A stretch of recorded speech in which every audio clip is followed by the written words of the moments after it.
Hello po sa inyong lahat mga ka-crypto. Ako po si Pinoy Crypto Trader at sa video na ito ay atin pong pag-uusapan ang aking technical analysis dito po kay Shiba Inu. Ngayon pong November 5 taong 2024. At ayan po yung aking previous projections dito po kay Shiba Inu at ayan pa po ay noong nakaraang October 31. At yung isa kong prediction po rito ay kung nabasag yung ating major support dito ay magpapatuloy po siya sa kanyang pagbagsak. At ayan na nga yung nangyari rito. Noong November 1 ay nabasag po yung major support natin dito. Kaya nagpatuloy po siya sa kanyang pagbagsak. At nang umabot po siya rito sa sunod na support natin dito, ay dito po siya nakaranas ng rejection. Pero mahinang support lamang po ito. Kaya medyo alanganin po, baka mabasag niya rin yung support natin dito.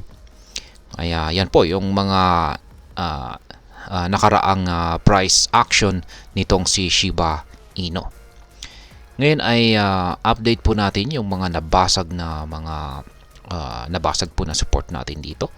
Isa lang naman po yung major support natin dito sa 40 digits 1766. Kung pag nabasag po ang isang major support ay nagbibigay po ito ng signal ng isang matinding bearish pressure. Ayan, or bearish breakout. Kaya mukhang makakaranas pa po ng patuloy na pagbagsak itong si Shiba Inu.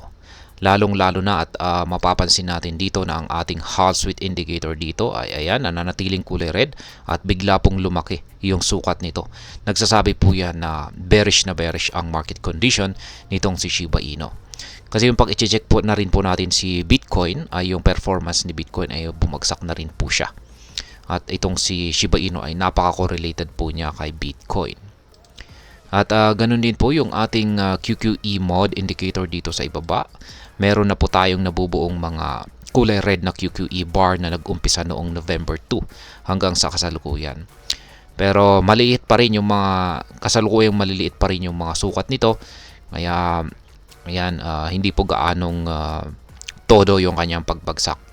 Kaya medyo nahihirapan po siyang basagin or lampasan yung ating minor support dito.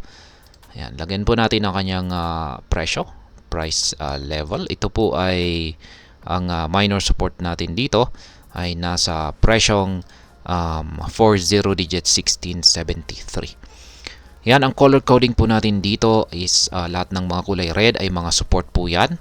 Harang po yan dito sa ibaba ng market price. Kapag kulay green naman ay mga resistance, harang naman po ito sa itaas or ibabaw ng market price. At ngayon, gaya ng aking sinabi kanina, ay basag na po yung major support natin dito. Kaya i-update po natin yan at palitan po natin ng kulay green sapagkat nagsisilbi na po ito ngayong isang major resistance. Yan, matigas po na harang ito kaya mukhang medyo malabo kung makakabalik ka agad sa ibabaw nito ang market price ni Shiba Inu unless na meron po tayong magandang positibo na optimism.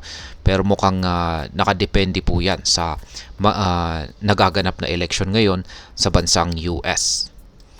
Yan, sa tingin ko ay syempre kung wala sa ngayon ay habang hindi pa natatapos yung election ay sa tingin ko ay magko-consolidate po siya rito sa pagitan ng major resistance line natin dito at saka support. Magko-consolidate po siya rito habang hindi pa na ilalabas yung resulta kung sino ang nanalo na pangulo ng bansang US ay sa tingin ko magko-consolidate po siya rito. Ngayon, kung pag ang nanalo ay isang anti-crypto, ayan, na hindi po sang-ayon or hindi po panig sa cryptocurrency or sa industriya ng cryptocurrency, ay sa tingin ko ay magresulta po ito sa pagbagsak ni Shiba Inu. At sa tingin ko hindi lamang si Shiba Inu kundi ang buong crypto market. Yan, magsisibagsakan po yan. At sa tingin ko ay kasabay nito ang kanyang pagbasag sa minor support natin dito sa 40 digit 1673 at sa tingin ko ay dediretso na yan hanggang dito sa sunod na major support natin dito sa 40 digits 1482. Ayan. Sa tingin ko dadaanan lamang po niya yung sunod na minor support natin dito.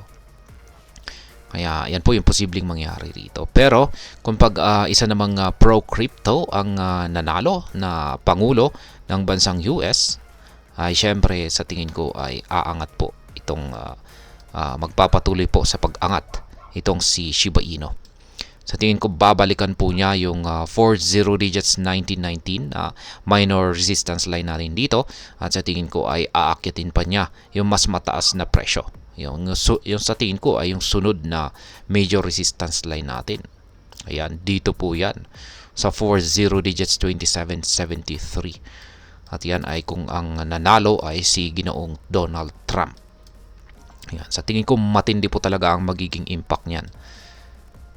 Ayan, lalong-lalo na at plano po ni Ginoong Donald Trump na gawing leading daw na crypto industry ang bansang US.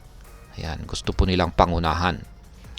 Kaya ganyan po atindi yung vision or plano ni Ginoong Donald Trump, at marami pong mga halos ang buong crypto community ay gustong siya po ang manalo.